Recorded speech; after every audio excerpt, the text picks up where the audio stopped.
Dentro de la absoluta decadencia sufrida por los Simpson, de vez en cuando hay alguna frase, algún rasgo de ingenio que merece la pena seguir comiendo, viendo reposiciones de los Simpson en lugar de las noticias, cosa que yo no recomiendo ni a mi peor enemigo. El sistema educativo dice que los estudiantes tienen que ver las noticias y yo digo a mis alumnos todo lo contrario.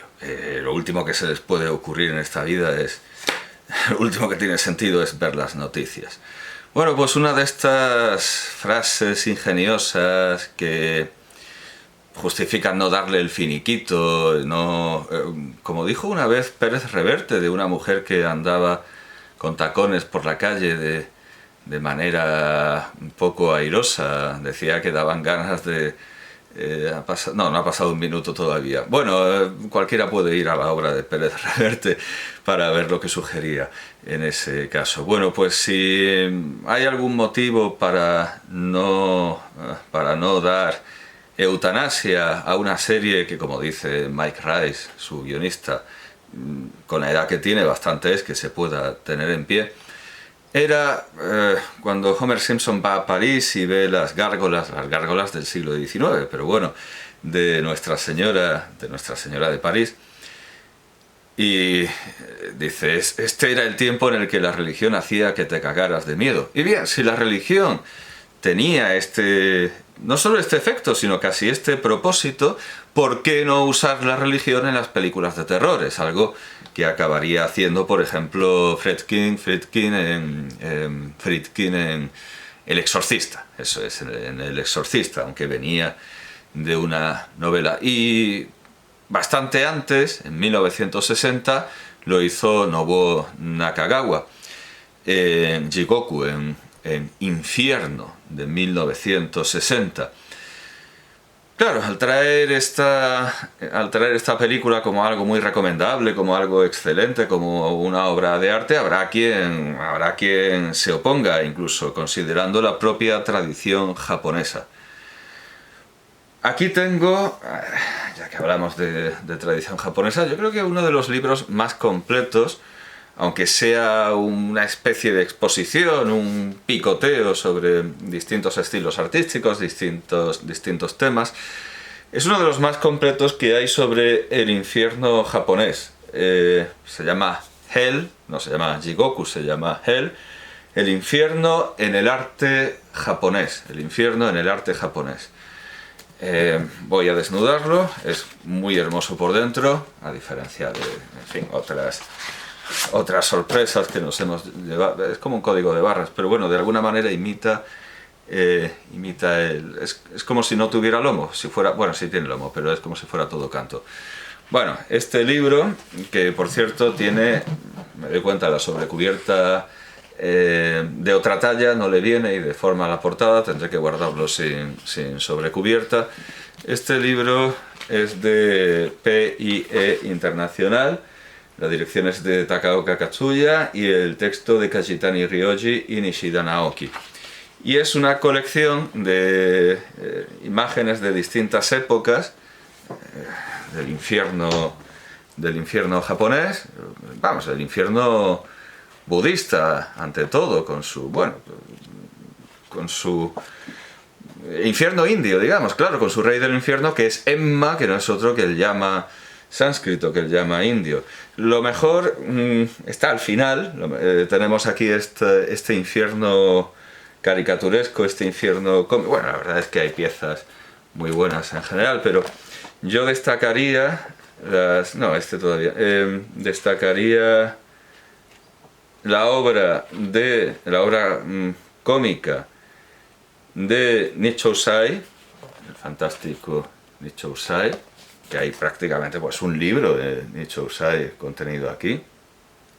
Por ejemplo, vamos a ver alguna de mis escenas. Bueno, la verdad es que todo es muy imaginativo, todo es plenamente imaginativo. Bueno, Nichousai. Y sí, tenemos tiempo para entretenernos. Sí, bueno, como digo, todo muy imaginativo. Bien. Esto por el lado cómico. Y por el lado terriblemente siniestro, bueno, aquí sí, en fin, hay cosas sí, muy chungas, pero quizá lo más siniestro sea la obra de Kawanabe Kiyosai. Aquí tenemos los 9 estadios de descomposición, que es un tema frecuente. No tiene tanto que ver con el infierno como con otro novísimo, que es la muerte, pero bueno, es muy habitual representar cuerpos en 9 estados de descomposición hasta que se pudren completamente. De Kiyosai también son estas terribles escenas.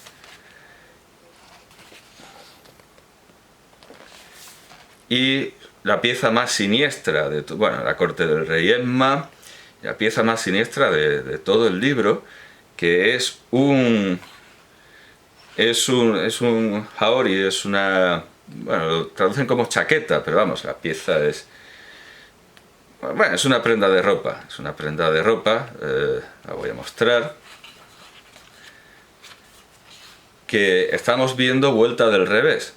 Entonces, en las mangas, que esto se veía cuando el que lo llevaba se movía, pues se veía que había unos paisajes, había unas escenas civilizadas y modernas. Esto es lo que dicen los comentaristas de la imagen. Pero en el interior, que esto no se veía tanto, envolviendo el cuerpo de quien lo llevaba, hay una escena que ahora que caigo casi mejor no enseño, porque es, bueno, son 6 minutos, es terriblemente truculenta, es una ejecución, es un ahorcamiento y una crucifixión, una mujer crucificada envuelta en sangre, y hay unos cuervos que están comiéndose unos esqueletos. No se sabe quién encargó esto,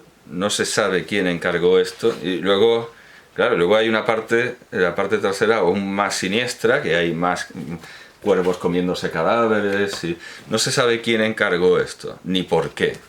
Es una pieza de un artista importante y conocido, pero no se sabe quién fue el comitente. Bien, pues viendo, no sé si me van a cerrar el canal, si lo enseño desde lejos quizá, si enseño la pieza, eso es, no, el sensor a lo mejor no. Bueno, pues ante esta tradición artística de representación del infierno, quizá la película Jigoku quede en una especie de los chick comics, de esas historietas que escribía Jack Chick, de la que ya hemos hablado en la Biblioteca Ideal, que escribía en la mesa de su cocina, esas historietas llenas de odio contra los musulmanes, contra los cristianos. Estoy pensando contra los judíos, no tanto, contra los musulmanes, los cristianos, católicos, perdón, sí, claro, no, los cristianos de cualquier confesión que no fuera su confesión protestante. Odiaba mucho a los musulmanes, los católicos, los ateos, los que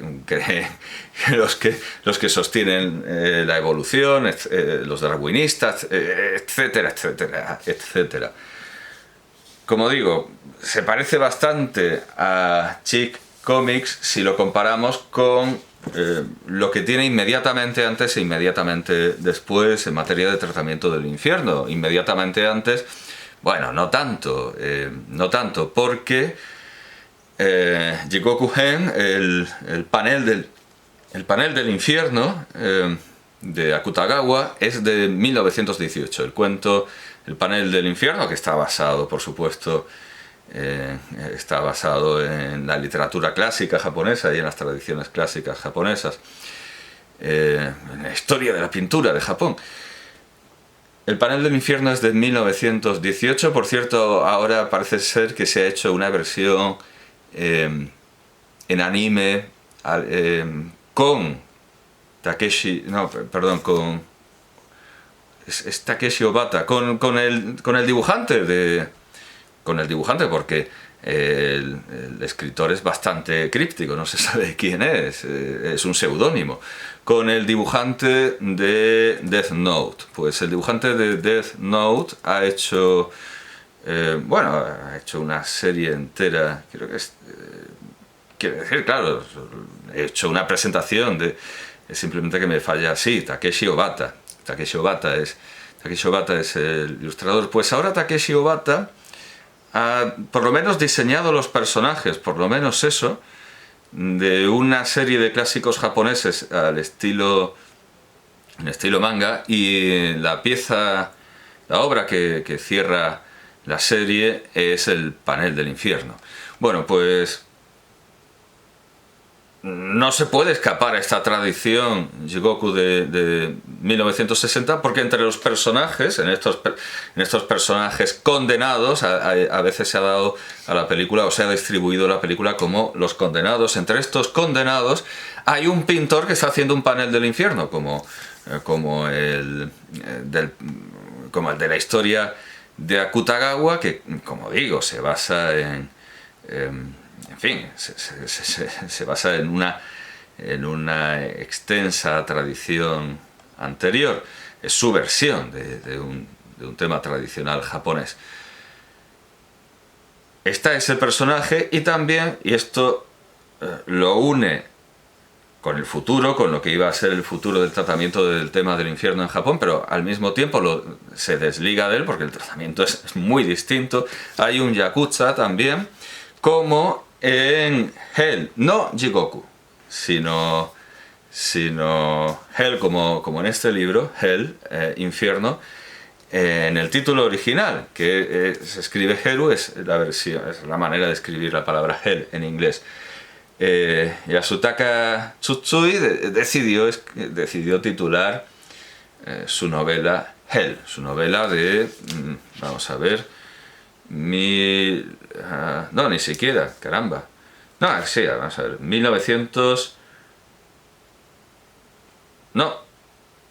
2003. Estoy viendo si es por la traducción o... No, pero sí, 2003. Claro, no recordaba esto, es una obra de las más recientes.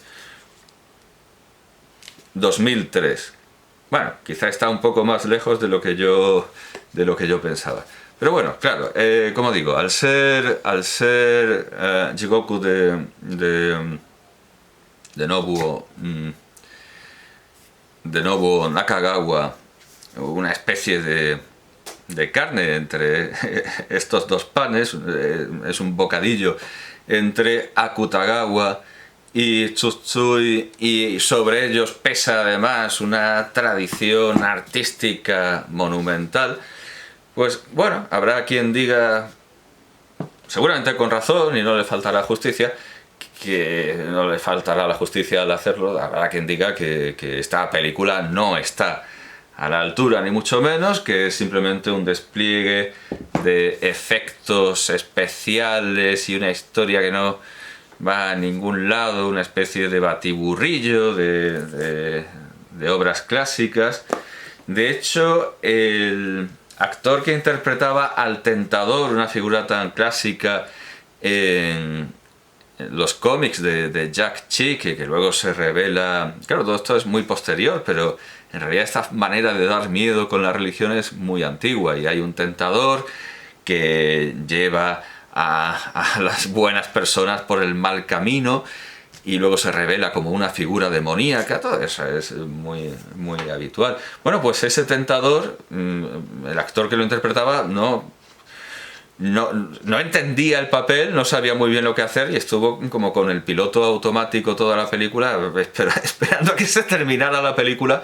Y claro, al propio actor no le pareció aquello muy brillante. Hay grandes ocasiones perdidas, como, claro, todo el mundo tiene su pecado por el que va al infierno, y hay un decente y probo padre de familia que va al infierno por lo que hizo en la Segunda Guerra Mundial. Y claro, hay una escena en la que esto se recrea y uno dice, bueno, eso sí que tiene que ser chungo, algo que hizo en la Segunda Guerra Mundial, y por lo que va al infierno vamos a ver cosas más espeluznantes que el propio infierno. Y luego es que dejó morir a un compañero porque se bebió el agua. Claro, esto es claro, en los años 60 no sabíamos lo que sabemos hoy, no se sabía lo que se sabe hoy de los crímenes de guerra de los japoneses. que ahora sí se sabe, aunque los japoneses hacen todos los esfuerzos del mundo para no enterarse y mirar para otro lado y negar. Esa es una ocasión perdida. Habrá quien diga, como digo, que la película es una cutrez. Yo la veo muy fantasiosa, artística y poética dentro de que lo que quiere es enseñar tripas en buena medida. El director quería hacer una película artística, hay ese propósito claro, firme y declarado, y pudo hacerlo casi de casualidad, porque estuvo a punto de que le ocurriera lo que pasó con la película Masters of the Universe, Masters del Universo, Amos del Universo, bueno, o sea, la película de He-Man de 1987 de Gary Goddard, con Dolph Lundgren y con Meg Foster, que, bueno, tenía altas miras artísticas. Por recordar, acerca de este tipo de películas podemos recordar que Dino De Laurentiis quería que Flash Gordon la dirigiera Fellini. Bueno, pues había muchas miras artísticas puestas en la película, pero la compañía, el estudio quebró, con lo cual fue como uno de estos reality shows que la gente deja de ver, se cancelan y están en una casa vigilados por cámaras y de repente hay un técnico que desmonta los paneles de la casa y les dice que se vayan a su casa, a su respectiva casa. Algo parecido pasó en Masters del Universo, se acabó el presupuesto para mundos de fantasía y tuvieron que ponerlos en la calle, directamente en la calle. Se inventaron un viaje en el tiempo y para ahorrar prescindieron de mundos fantásticos y pusieron a Dolph Lundgren caminando por las calles como Terminator, que ni siquiera es una película pionera en esto, porque Terminator es anterior. Masters del Universo es de 1987, como digo, y Schwarzenegger caminando en pelota es de 1984. Bueno, pues esto ocurrió en la compañía que producía Jigoku, la compañía que producía Infierno, pero afortunadamente para Nobuo Nakagawa quebró justo después de terminar la película, con lo cual pudo usar todos los efectos especiales que quiso, hacer su sanzu, hacer su desfile de ánimas, sus tormentos infernales, todo lo que quiso. Y bien, mejor así, que sepa Dios lo que podría haberse tenido que inventar, sepa Dios lo que estaríamos viendo si lo hubiera pillado el cierre, si lo hubiera pillado la crisis, vamos, no, el exterminio total de los fondos.